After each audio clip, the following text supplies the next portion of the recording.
Vamos lá ver se percebemos. Uma subscrição premium de $200 por mês e mesmo assim a empresa tem prejuízo a cada cliente. Não é uma margem apertada, é mesmo um investimento que ainda não amadureceu. E qual empresa é esta? Bem, é a OpenAI, conhecida por ser dona do ChatGPT. O ChatGPT que tem, dentro das suas maneiras de ser rentabilizado, duas subscrições. Uma mais barata e esta premium, direcionada para empresas que cobra $200. E segundo a própria empresa, não consegue ter lucro em nenhuma destas porque os clientes utilizam a aplicação mais do que era previsto. Apesar deste sinal vermelho, o mercado olha e atribui uma avaliação na ordem de 500 mil milhões a esta empresa. Quando a aritmética e a avaliação sorri, costuma haver aqui uma palavra por trás. Será que estamos perante uma bolha? A bolha da IA? Em apenas 24 meses, a inteligência artificial passou de curiosidade pública a aposta de $7 bilhões. A tecnologia existe, a inteligência artificial é uma realidade e tem utilidade, mas a dinâmica financeira tem outra lógica. E a ideia desconfortável é simples. Quem assina os cheques pode estar a comprar um susto comparável ao que muitos especialistas dizem que se pode mesmo assemelhar a 2008. Convém voltar ao início, com datas, números, porque é aí que a narrativa ganha corpo. E muito bem, é mesmo isso que nós vamos falar hoje, sobre a bolha da AI, ou a bolha da inteligência artificial. Fica o convite porque nós já fizemos um vídeo também sobre inteligência artificial, não do prisma financeiro, mas sobre a tecnologia. Fica aqui a referência no topo do ecrã. A verdade sombria do ChatGPT, como funcionam as IAs que usamos todos os dias. Muito bem, dada a referência, avancemos para a história de hoje. A 30 de novembro de 2022, a OpenAI lançava o ChatGPT. Em 48 horas, o tema ocupa o centro das conversas digitais. Em 5 dias surge o primeiro marco, 1 milhão de utilizadores. 2 meses depois, 100 milhões. O Instagram demorou cerca de 2 anos e meio a atingir os tais 100 milhões. O Facebook, cerca de 4 anos e meio. O ChatGPT chegou lá em 60 dias. Uma curva destas raramente aparece sem grandes consequências. Não é apenas uma adoção, foi uma aceleração coletiva, um fenómeno não visto anteriormente. Este tipo de aceleração cria um reflexo imediato, o medo competitivo. A verdade é que a Google já tinha alguns trabalhos feitos até antes da própria OpenAI, protótipos como o Bard e depois a Gemini. A Google não os tinha lançado por receio de mercado, ou seja, como é que as pessoas iriam receber estes novos produtos. Perdeu a corrida e logo que viu a concorrência, acelerou os seus lançamentos. A Microsoft foi similar, entrou com 10 mil milhões na OpenAI e deixa mais 3 mil milhões como munição adicional. A Amazon canaliza milhares de milhões para a Anthropic. Ninguém quer ficar de fora. Esta é a expressão base deste fenómeno financeiro. A verdade é que no mercado, e especialmente no mercado da tecnologia, há um fantasma que assombra as salas de decisão. Também é muito conhecido como FOMO, ou Fear of Missing Out. No fundo, o medo de não avançar nesta nova plataforma, nesta nova tecnologia. Digamos que ninguém quer ser propriamente a nova BlackBerry e falhar no investimento de uma nova tecnologia. Mas avançando, podemos ir a meados de 2023. Bastava encontrar duas expressões nas startups, falassem de redes neurais ou de LLMs, Large Language Models, como nós explicámos no outro vídeo, para o capital aparecer com muita força. Houve rondas gigantes em projetos sem grandes receitas, até às vezes sem propriamente um produto, com pouco mais do que uma equipa, uma promessa e um pitch, um discurso bem afinado, poderia ter ali uma grande abertura de financiamento. A disciplina típica da avaliação, baseada em cash flow e prova de mercado, deu lugar a outra coisa, o receio de perder a plataforma.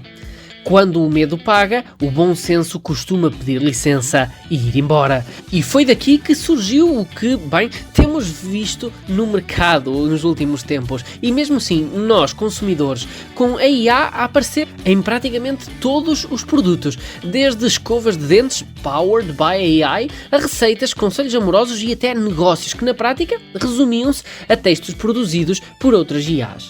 Isto não prova que a tecnologia seja inútil, atenção. Prova que o dinheiro fácil adora histórias bonitas e com muita facilidade de ser vendidas. É um padrão antigo, agora nesta nova forma. Depois chegamos à parte menos vistosa, mas decisiva, a infraestrutura física. Os chamados GPUs. De repente, as placas gráficas deixam de ser hardware e passam a ser um recurso estratégico.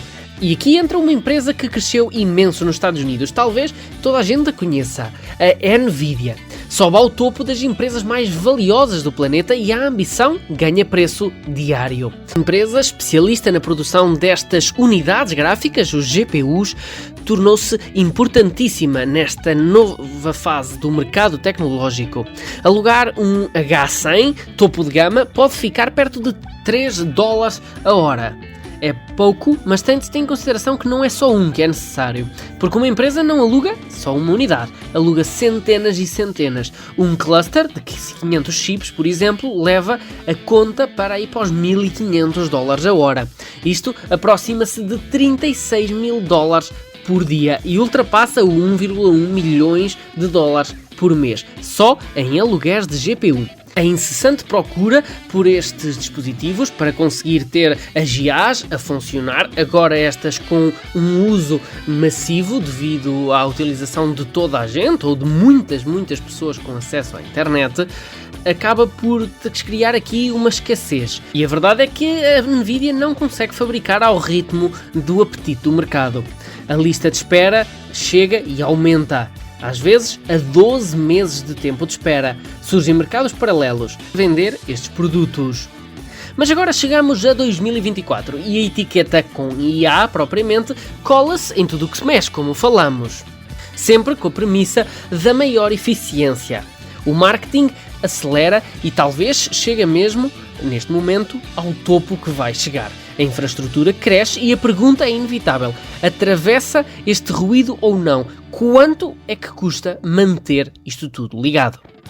Aqui entra o dado que por si só devia ter travado muito entusiasmo e as valorizações na bolsa, mas o mercado não ligou. Sam Altman, CEO da OpenAI, afirma publicamente que a sua empresa perde dinheiro com subscrições Pro de $200 por mês, porque lá está, os utilizadores usam mais do que esperado, como dito no início. Em termos simples, mesmo com um preço elevado, o custo marginal ainda vence a receita. É o tipo de frase que não se quer ouvir de um CEO. Porquê? Bem, é bastante lógico e até óbvio. Se perde dinheiro por cada cliente que tem, é impossível a empresa ser rentável, já que o produto, das duas uma, ou aumenta de preço para poder cobrir os custos, e isso pode afastar muita gente, ou então não há operações possíveis. Mas isto leva-nos a uma outra questão, que é como é que a OpenAI chegou a estes preços? Ora, segundo o que é público, a verdade é que a história também não é propriamente muito inspiradora. Segundo o que se sabe, o ChatGPT Plus começou nos $20 por mês com a lógica de um teste rápido. Na altura até havia dois preços, um a 20 e um a 42. Para no fundo medir a resistência, a opção mais escolhida seria a que iria ficar. Ora, ficou a rondar os $20. Só depois surgiu esta segunda opção, $200 para tentar colmatar os prejuízos que já haviam na versão anterior. Em 2024, o quadro fica explícito. As receitas da OpenAI figuram nos 3,7 mil milhões e as perdas nos 5 mil milhões. A verdade é que não temos aqui propriamente um trimestre ou um ano difícil, ou se calhar podemos ter os dores de crescimento de qualquer startup. Mas parece que os especialistas estão a concordar que o problema é o modelo de negócio, mais do que qualquer outra coisa. Ao mesmo tempo, a própria empresa vem publicar as suas projeções. Estimam ter 6,7 bilhões investidos até 2030 em infraestrutura. Destes, 5,2 bilhões é para a IA, em termos de GPUs, aceleradores, upgrades elétricos, arrefecimento e centros de dados. Os restantes, 1,5 para a cloud tradicional. Só as 4 maiores tecnológicas prevêem gastar mais de 350 mil milhões em 2025, num único ano. Mais uma vez nos mostra que estamos perante uma corrida atrás deste desenvolvimento. Mas os especialistas questionam. Segundo estes, seria necessário que o mercado da IA gerasse cerca de 2 bilhões por ano em receitas até 2030, para que seja minimamente racional investir. A verdade é que as receitas atuais associadas à IA rondam, em termos gerais, os 200 mil milhões. Falta, portanto, um fator de 10. É preciso multiplicar por 10 a faturação. Segundo eles, a única hipótese de o mercado manter-se é se continuar a replicar os comportamentos que teve até agora, que é o quê? Precisar de mais dinheiro investido, mais rondas de investimento, novos investidores a mandar mais e mais dinheiro para o mercado. Mas podemos olhar para as projeções internas das empresas de IA, que apontam para 20 mil milhões em 2025, depois 100 mil milhões em 2029 e parece ousado, na prática, exigir uma sequência quase perfeita, uma adoção massiva, preços sustentáveis, custos a descer e ausência de travagens legais ou reputacionais. É uma lista longa para um setor que ainda tenta resolver um problema básico, a confiança. Porquê? Porque há outro lado desta história. A verdade é que os modelos alucinam, inventam fontes, casos, estatísticas, episódios públicos embaraçosos, com conselhos absurdos, etc. Isto não significa que a tecnologia não possa evoluir, claro. Significa que o risco reputacional e operacional cresce. Mas temos de falar agora de um outro problema. Qual é que é? São os processos legais. Porquê? O The New York Times, por exemplo, entrou com um processo contra a OpenAI. A Getty Images entrou com um contra a Stability AI.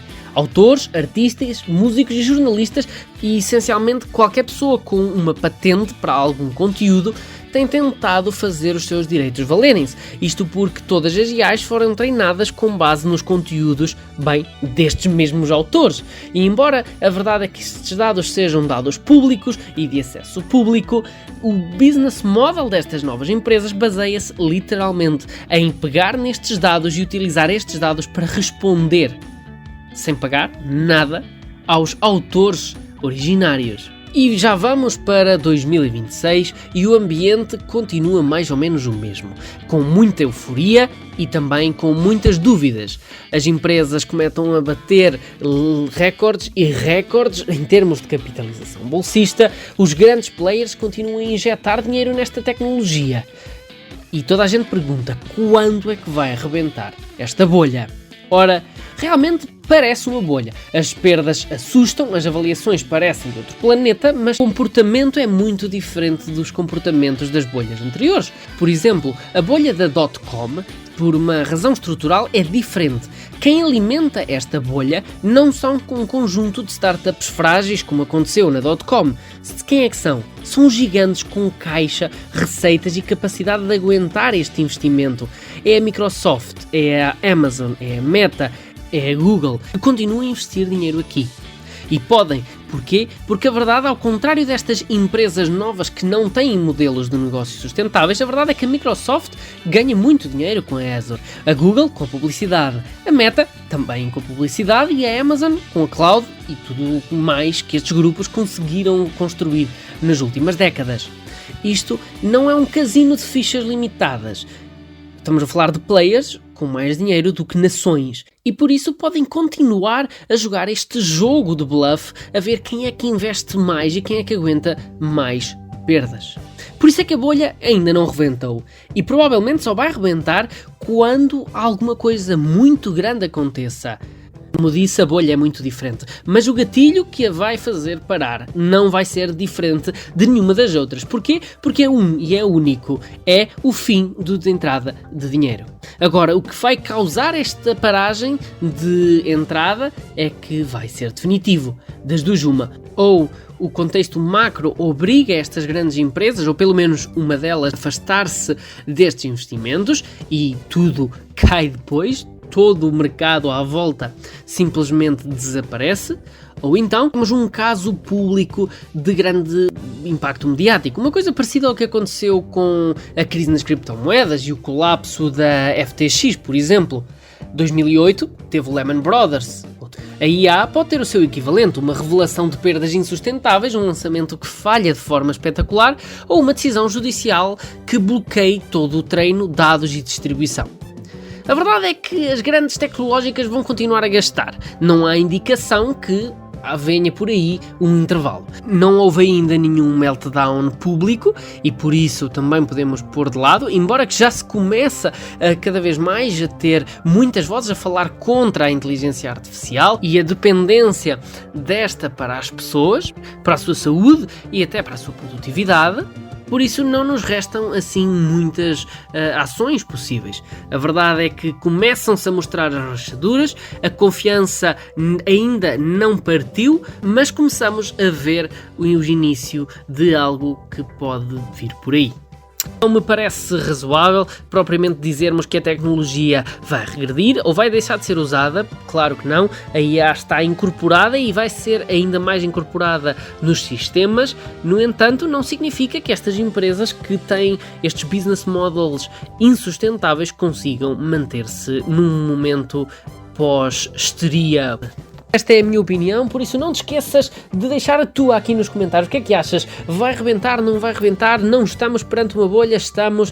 Deixa a tua opinião aqui nos comentários, o teu gosto e a tua subscrição para que possamos continuar a trazer vídeos como estes aqui para o canal. Muito obrigado e até ao próximo.